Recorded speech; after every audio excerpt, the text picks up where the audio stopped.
munaasabadan oo si heersare ah loo soo agaasimay ay soo qaban qaabiyeen qaar ka mid ah ururada haweenka ee ku dhaqan magaalada Buuhoodle ayaa waxaa lagu taageerayay golihii wasiirada ee dhawaan uu soo magacaabay ra'iisul wasaaraha dowladda federaalka Soomaaliya Cumar Cabdirashiid Cali Sharmaarke. Munaasabadan ayaa waxaa ka hadlay qaar ka mid ah ururada hooyooyinka ee ku dhaqan magaalada Buuhoodle iyagoona si gaar ah taageero u muujiyay wasiirka haweenka.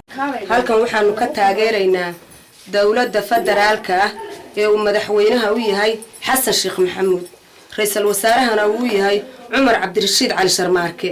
waxaanu taageeraynaa wasiiradda Sahra Maxamed Cali Samatar ku guuleyso xilka lagu saaray allaha ku fududeeyo kuna guuleyso sidii aabaha noqo tii dadka oo dhan maalinta xilka dhigto u baroorto tii laga raystaha noqonne tii loo baroortay laga daba yaaco noqo insha Allah biidmillaahi kariim allaha ku guuleeyo.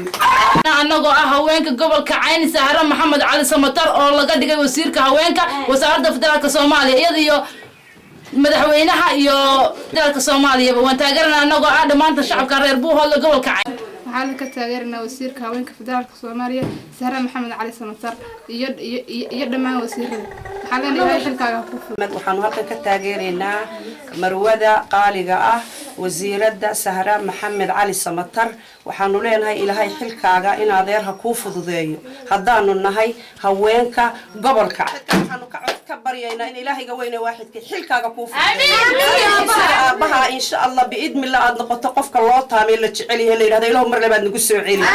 ka taageernaa Sahra Maxamed Cali Samatar anagoo bahda Tumaalaha insha Allah ku guuleysan ku leenahay mas'uuliyadda lagu saaray insha Allah. taageernaa wasiiradda haweenka Soomaaliya Sahra Maxamed Cali Samatar iyo madaxda si kastaba ahaatee munaasabadan lagu taageerayay golaha wasiirada ee dhawaan uu soo magacaabay ra'iisul wasaaraha dowladda federaalka Soomaaliya Cumar Cabdirashiid Cali Sharmaarke ayaa waxay ku soo dhamaatay jawi aad u wanaagsan. Maxamed Cali Bile, telefishinka qaranka Soomaaliya, magaalada Buuhoodle.